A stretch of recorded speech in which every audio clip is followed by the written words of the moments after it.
Idaho Matters podcast is brought to you by St. Luke's On-Demand Virtual Care, which allows patients to see a provider from their home using a computer or smartphone with on-demand care for common ailments, such as a cough, sore throat, or a sinus issue.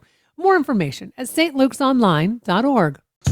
Looking for more from Boise State Public Radio? Follow us on Instagram. You'll find behind-the-scenes peeks at our station, quick updates on the stories shaping Idaho, and reels that bring our reporting to life.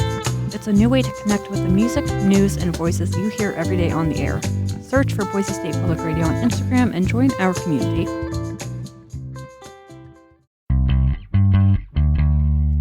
From the studios of Boise State Public Radio News, I'm Gemma Gaudette. This is Idaho Matters. One Ketchum-based business recently told the U.S. Supreme Court that tariffs are hurting its business. Cassie Abel is the founder and CEO of Wild Rye, which makes high-performance outdoor apparel for women. They have paid close to $300,000 in tariffs, and they are just one of the list of small businesses arguing their case against President Donald Trump's tariff war before the U.S. Supreme Court right now. Abel joined our Morning Edition host, George Prentice, to share her company's story and to talk about how national politics hit them like a wrecking ball. Let's take a listen. Talk to me about Wild Rye. What do you tell a stranger about what you do and who you do it for? Here at Wild Rye, we produce high-performance outdoor apparel for women. Long story short, the outdoor industry had neglected their women's customers for decades, so we saw an opportunity to bring women high-quality, beautiful, and technical outdoor apparel to play in the mountains. And why do you do it in Idaho? Because we have the best mountains in Idaho. Okay. I don't have to go too far when I look at your website, and it seems to be fairly clear to me when I see your colleagues. It appears as if it's women working with and for women to deliver products that empower women. You pretty much nailed it. Yeah, we're a team of pretty much entirely women. We work with a few great men on a contract basis. But we're women building product with the features, the function, the style, and the performance that women are looking for when embarking on, big adventures in the mountains. Like many American businesses, you have global partnerships, China in particular, because you have to. Talk to me about that. Yeah, we definitely have global partnerships. We actually started as a USA-made brand back in 2016 when we first were developing this idea for better outdoor apparel for women. And our first production line came back so flawed, and our US partners took zero accountability for their mistakes. So to the point that we had to hire third-party seamstresses to unsew and resew the leg bands on one of our bike shorts before we could come to market. And so that was a big eye-opener where my now former business partner and I realized that the supply chain and the skilled labor and textile manufacturing in general, especially for high-performance apparel, just doesn't exist in the US. And we were already importing all of our fabrics from overseas. So we looked to Asia. And at that point in time, China was the only country that could produce highly technical product with lower minimum order quantities. So they were the only country that would take a small business like ours and produce high quality product. Correct me if I'm wrong. It's not about keeping prices down. It's about, I think you just said it, it's about the quality of the product. It is 100% about the quality. It's about the quality and working with a partner that is willing to do 300 to 600 units of an item versus many other Asian countries who require 1,000 to 3,000 units of any one style. And so, we've worked with this Chinese partner. Our primary factory is, we've worked with them for 8 years now, and we've built a really strong relationship with them. We visited them in China. They've come to our what was once a tiny, tiny little upstairs office in Idaho, and they took a bet on us. They believed in us, and they have helped us grow to who we are today. Let's talk about 2025 and the gut punch that is 2025. How did the bad news just build, or did it just come in a wrecking ball? It was a wrecking ball.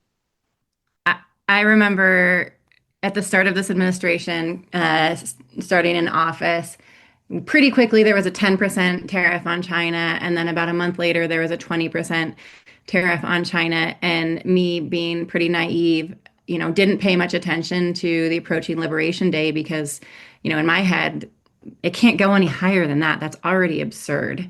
Mhm. And then Liberation Day hit, and I remember sitting with my team and, And again, just to pause you again for our listeners, Liberation Day was that day out in the Rose Garden where the president just had at it, and just random high numbers of tariffs across Mhm. the globe. Yeah, that seemed to not be based on a whole lot. But yeah, so he announced that China was at 34%. And my team, we don't have international trade or logistics or government advocacy person on our team that can read through the lines on these things. So, initially the thought was, okay, 34%, that is insane. But that must override the previous 20%. And very quickly we were informed that no, that was in addition to the 20% that had been applied to Chinese imports earlier this year. And by the end of the day, that 34% became 145% tariffs on China because of yeah, the back and forth between the Chinese government and the US government and their disagreements. So we were looking at not just 134% tariffs, or excuse me, 145% tariffs, but the 20% fentanyl tariffs on top of that, Right. and our baseline tariffs, which averaged, just every year, regardless of the administration, we've been looking at almost 30% on our products. So that brought us to just shy of 200% tariffs to bring our product to the US. Do you have a sense of how much you've been paying? Yeah, I mean, luckily there have were some truths made before we had to import product. So that 200% became closer to 60% tariffs. So we've paid, I believe, somewhere in excess of our planned tariffs, almost $300,000 in tariffs this Right. fall for one product line coming to market. That said, that's in addition to our baseline tariff. So double that essentially, about $600,000 in tariffs on what was about a $800,000 purchase order. I have to ask this question. Has anyone said, "Hey, Cassie, maybe you shouldn't be doing this right now"? Um, I don't think anyone said that. But yeah, I mean, and even if they did, I'm stubborn as all get out, former Okay. athlete, I refuse, I'm just one of those people that refuses to lose. And so, There you go. and I owe it to my team. I have 10 people on my team who are in-house here at Wild Rye and countless others who do contract work for us. And I owe it to them to keep the business afloat. Not to mention the fact that all of our working capital, meaning our debt, is secured by my own house. So shutting things down or winding down just isn't an option for us because my family would lose its home, my team wouldn't have jobs, and that's just a non-starter for me. Well, that's a tough enough decision, but talk to me about any decision that you've had to make as far as prices. So this fall, we have ultimately raised prices about 10%. So our customers are paying on average about 10% more on their products. We have absorbed absolutely as much of that additional tariff cost as we possibly can.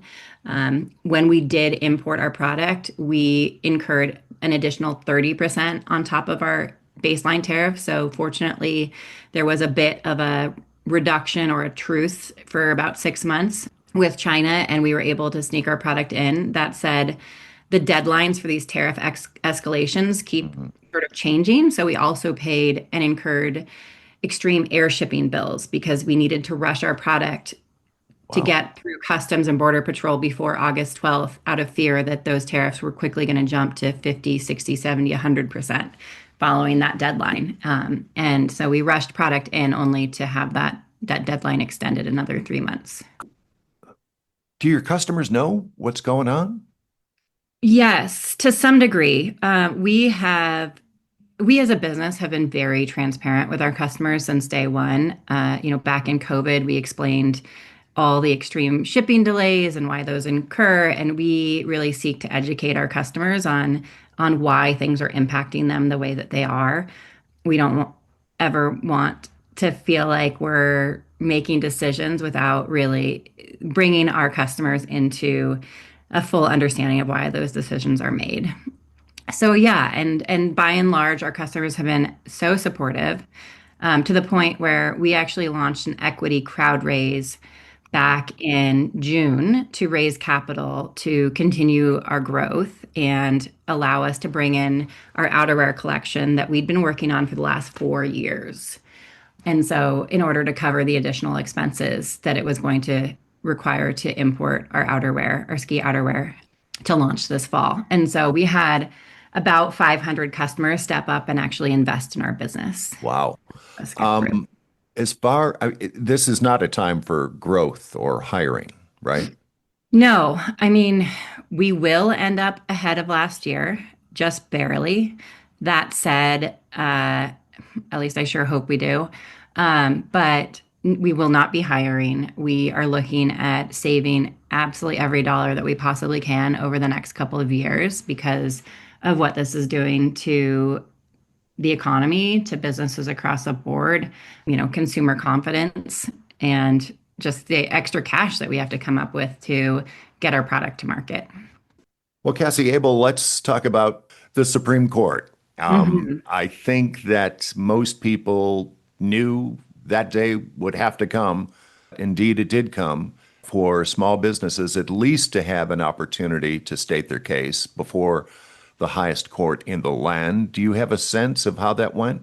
I am in no way a legal expert, so it was a little bit hard to follow, but everything I've read and sort of the tone of voice is that the administration's argument is being met with some skepticism, which Yeah. is a win for small business.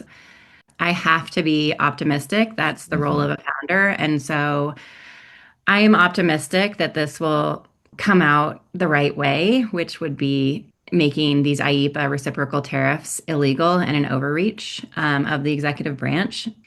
But it's hard to say. All that said, it's not as if you're on the sidelines. You were asked to participate in some form. Talk Mhm. to me about that. Yeah, there's an organization called We Pay the Tariffs, and they put together an amicus brief, also pronounced amicus brief, I'm Yep. learning. And we told our tariff story in that brief, and it was presented to the court as a supporting documentation about the illegality of these IEEPA tariffs and the destruction that it's having on small businesses in America. So we submitted a signed affidavit, I believe that's the right legal term, Yep. to the Supreme Court. And I would not have had this on my bingo card of life. That's a really big deal. I hope you know that. I feel like everything this year has been a really big deal. So it's Yeah. hard to Yeah. register the magnitude of what this means. But yeah, I mean, I think now that we're through the actual hearing, I, reflecting back, I can't believe we were a part of it. And, our tiny little 10-person Idaho brand is represented at the Supreme Court level. You That's live wild. in the definition of a walkable American town. Oh, yeah. I have to assume, I know Ketchum extremely well. I have to assume that at the coffee shop and as you're walking down Main Street, people are giving you their 2 cents on all this. Yes?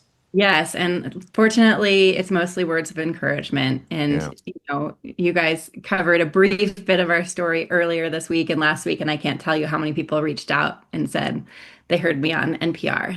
Okay. That was a big win for me personally. All right. Well, where does your fortitude, where does your strength come from? Is it in your DNA? I think it's definitely in my DNA. My dad was a founder. He started a chocolate company as a kid, and I watched him go through the ups and downs of that. And I'm also a former collegiate athlete, and we're trained to dig deep and be gritty and hustle and scrappy. And I just don't know any other way. I mean, Wild Rye has been through so much since we launched, from COVID to now this and the ups and downs in the wake of COVID and just small business in general. So I haven't had a year where it's felt like a normal year to run a business since we launched. And I hope that someday it gets a little bit easier, but yeah, it's definitely in my DNA. My parents are very bold people who have encouraged me to use my voice since I was a little kid. Cassie Abel is founder and CEO of Wild Rye in Ketchum, the very definition of an American small business. And in the eye of the hurricane of the president's reciprocal tariffs and that argument before the Supreme Court. For the holiday season, and I know that that's a big deal in your corner of the world, great good luck with that. And thank you so very much for giving me some time. Of course. Thank you so much for having me. I appreciate it. And that was Cassie Abel, the founder and CEO of the Ketchum-based company Wild Rye, speaking with Morning Edition host George Prentice about how tariffs are impacting her business. And that'll do it for this episode of Idaho Matters. Thanks so much for listening. And just a reminder, you can find all of our episodes wherever you get your podcasts. Sources and methods, the crown jewels of the intelligence community. Shorthand for how do we know what's real? Who told us? If you have those answers, you're on the inside, and NPR wants to bring you there. From the Pentagon to the State Department to spy agencies, listen to understand what's really happening and what it means for you. Sources and Methods, the new national security podcast from NPR.